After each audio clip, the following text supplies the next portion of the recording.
100 SQL interview question for fresher and BTech placement video series में आपका स्वागत है। और ये पार्ट 4 वीडियो है। पार्ट 3 वीडियो 2 और 1 आप नहीं देखे हैं तो आप जाके हमारे चैनल पे विजिट कर सकते हैं और देख सकते हैं। काफ़ी इम्पोर्टेंट वीडियो है। आपको आदि आप फ्रेशर हैं और आप डेटाबेस में एंट्री करना चाहते हैं, चाहे वो आप कोई भी प्रोफाइल में काम कर रहे हैं और आप बीटेक प्लेसमेंट के लिए भी प्रिपरेशन कर रहे हैं, तो भी एक क्वेश्चन आपको हेल्पफुल करेगा। आप 1-to-1 ट्रेनिंग ज्वाइन करना चाहते हैं तो मैं ऑलरेडी वीडियो का डिस्क्रिप्शन में नंबर दिया हूं, वहां से आप कांटेक्ट करके आप डेटाबेस एक्सपर्ट बन सकते हैं। तो चलिए स्टार्ट करते हैं। और सबसे पहले देखते हैं कि what would be the output for the below query. तो यहाँ पे एक दो क्वेरी लिखा हुआ है। फ्रेशर के लिए लिटिल बिट थोड़ा कन्फ्यूजन होगा, बट जिसको सब क्वेरी का कॉन्सेप्ट पता है और डिराइव टेबल का कॉन्सेप्ट पता है, तो वो एक विद इन सेकेंड में ये क्वेश्चन को सॉल्व कर देंगे। तो यहाँ पे लिखा हुआ सिलेक्ट स्टार फ्रॉम, फिर लिखा हुआ सिलेक्ट 1 यूनियन ऑल सिलेक्ट 2। तो यूनियन ऑल क्या कर रहा है, रिकॉर्ड 1 एंड 2 को आप बीच वाले रिकॉर्ड को आप रन करके देखेंगे तो ये 1-2 आउटपुट में दिखा रहा है।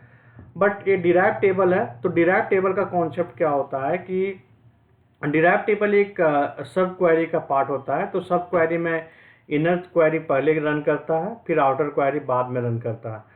तो सब क्वेरी में आप जब भी डिराइव टेबल करेंगे तो सिलेक्ट स्टेटमेंट में आपको यहाँ पे कॉलम का नाम देना जरूरी है, अदरवाइज इसको समझ में नहीं आएगा कि किस कॉलम से डेटा हम यहाँ पे पिक कर रहे हैं सीक्वल इंजन को। तो यहाँ पे जो बेसिकली एक क्वेरी क्या करेगा, एरर थ्रो करेगा। एरर क्या थ्रो करेगा कि no column name was specified for the column 1 of M. M एक टेबल को जैसा ट्रीट कर रहा है। आप जैसे यहाँ पे कोई भी कॉलम का नाम देते हैं, मैं सपोज मैं ए बी सी देता हूँ, तो आप यहाँ पे ये क्वेरी आपको एग्जीक्यूट करेगा और कोई भी आउटपुट नहीं देगा। तो आपको बेसिक कॉन्सेप्ट समझना बहुत ही ज़रूरी है। आप बेसिक कॉन्सेप्ट समझना चाहते हैं तो आप हमारे ट्रेनिंग प्रोग्राम को ज्वाइन कर सकते हैं। 1-to-1 मैं देता हूं, या ग्रुप में भी मैं ट्रेनिंग देता हूं। सारा डिटेल वीडियो का डिस्क्रिप्शन में दिया हुआ है। Now coming to the next question, क्या है कि what would be the output for below query.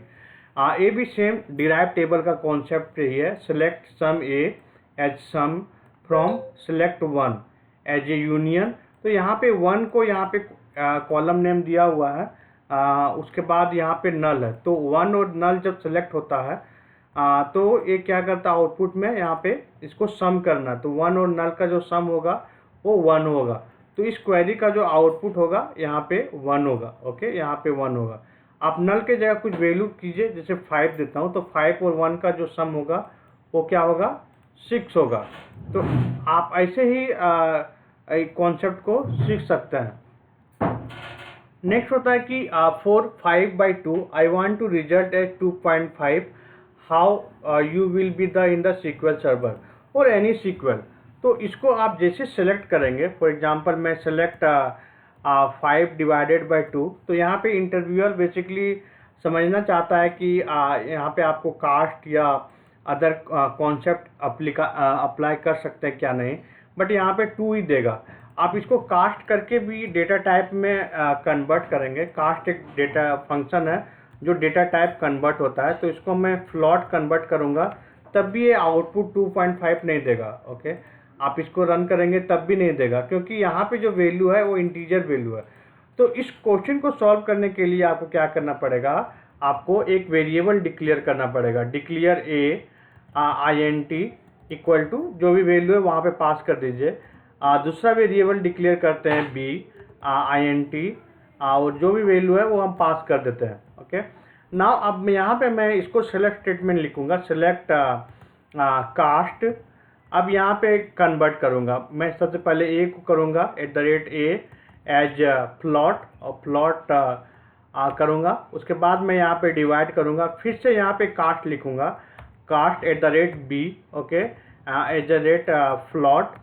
अब यहाँ पे इसको आप एक मीनिंगफुल नेम दे देंगे आउटपुट के लिए, लाइक आउटपुट। तो आपको यहाँ पे इस पूरे क्वेरी को आप जब रन करेंगे तब आपको यहाँ पे ये आउटपुट 2.5 आएगा। आपको डिक्लेयर वाला साथ भी रन करना है, नहीं तो ये एरर थ्रो करेगा। तो यहाँ पे डिक्लेयर किया है तो 2.5 आप देख सकते हैं आउटपुट। तो इस क्वेश्चन को सॉल्व करने के लिए आपको ये 2.5 यहाँ पे लिखना पड़ेगा। नेक्स्ट आता है कि what is the eight the rate error. Okay, तो आप जब भी सीक्वल में आप सेलेक्ट लिखिए तो एट द रेट एरर लिखेंगे तो ये बेसिकली एक नंबर जनरेट करता है। आप कोई भी कोड को रन करेंगे तो उससे पहले आपका कुछ भी एरर नहीं रहेगा, तो यहाँ पे नंबर बेसिकली चेंज हो जाएगा। जैसे कि मैं सेलेक्ट यहाँ पे लिखता हूँ select star from dim XYZ, तो ये क्या करेगा, यहाँ पे एरर थ्रो कर रहा है। तो आप यहाँ पे जाएंगे तो यहाँ पे आपको ये बेसिकली एरर है।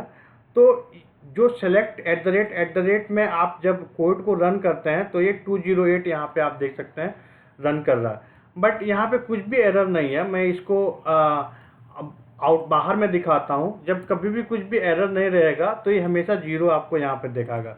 देखिए यहाँ पे 0 कर रहा है, बट यहाँ पे जो आउटपुट आ रहा है वो 208 आ रहा है, क्योंकि ये एरर है। 208 एक एरर नंबर है। आप एरर नंबर को जाके गूगल में सर्च कर सकते हैं 208 का मीनिंग क्या होता है, तो आपको ये वैलिड बताएगा। इनवैलिड ऑब्जेक्ट नेम होता है, इनवैलिड ऑब्जेक्ट नेम। तो यहाँ पे मैसेज में भी देख सकते हैं ये 208 आता है। तो कोई भी एरर का नंबर प्रिंट करने के लिए हम लोग eight the rate error use करते हैं। वैसे SQL सर्वर में बहुत सारे एट द रेट अवेलेबल है। जैसे कि फेज स्टेटस जो होता है वो यूज होता है कर्सर में। वैसे ही आप यहाँ पे रो काउंट यूज कर सकते हैं। तो कुछ भी इंटरव्यूअर पूछ सकता है at the rate row count क्या होता है। तो रो काउंट क्या होता है कि जब भी आप कोई भी सेलेक्ट स्टेटमेंट लिखे हैं उससे पहले कितना रो अफेक्टेड है। फॉर एग्जांपल मैं यहाँ पे एक टेबल लिखता हूँ डीम कस्टमर, तो चाहे वो सेलेक्ट स्टेटमेंट हो चाहे अपडेट स्टेटमेंट हो, तो यहाँ पे आपको रन करके दिखाते हैं ये 99 रिकॉर्ड है।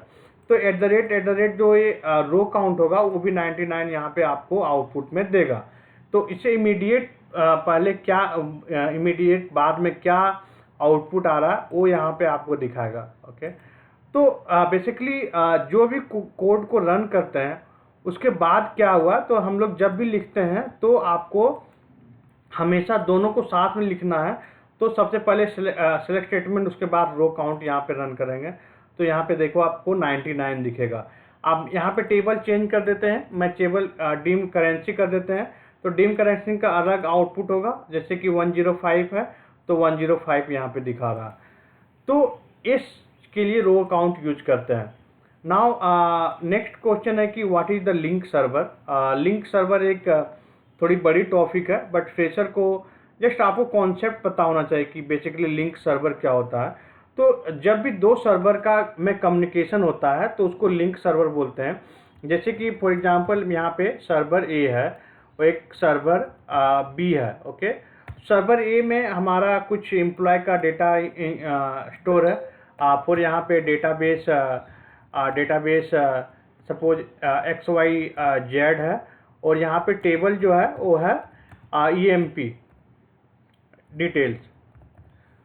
सेम यहाँ पे सपोज डेटाबेस सर्वर B में जो डेटाबेस है वो ABC है, और टेबल यहाँ पे EMP का हमारा पास सैलरी का इंफॉर्मेशन है। ओके, तो इस टेबल को जब ज्वाइन करेंगे, इस टेबल को जो कम्युनिकेट करेंगे डेटा, तो हमें दो सर्वर में कम्युनिकेशन चाहिए। तो उसको कम्युनिकेशन के लिए हम लोग क्या करते हैं, लिंक सर्वर क्रिएट करते हैं।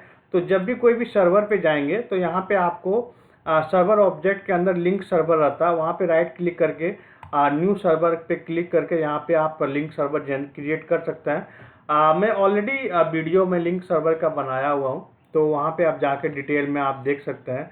तो उसके बाद भी कोई क्वेश्चन है, डाउट है, तो आप हमें कमेंट करके पूछ सकते हैं, और नेक्स्ट वीडियो में कंटिन्यू करेंगे बहुत ही इम्पोर्टेंट क्वेश्चन, जो हम 100 क्वेश्चन आप डेफिनेटली करेंगे तो कोई भी आप फ्रेशर हैं, कोई भी इंटरव्यू को क्रैक इजीली कर सकते हैं। उसके बाद भी कोई क्वेश्चन है, डाउट है, तो आप हमें कमेंट के थ्रू पूछ सकते हैं। धन्यवाद।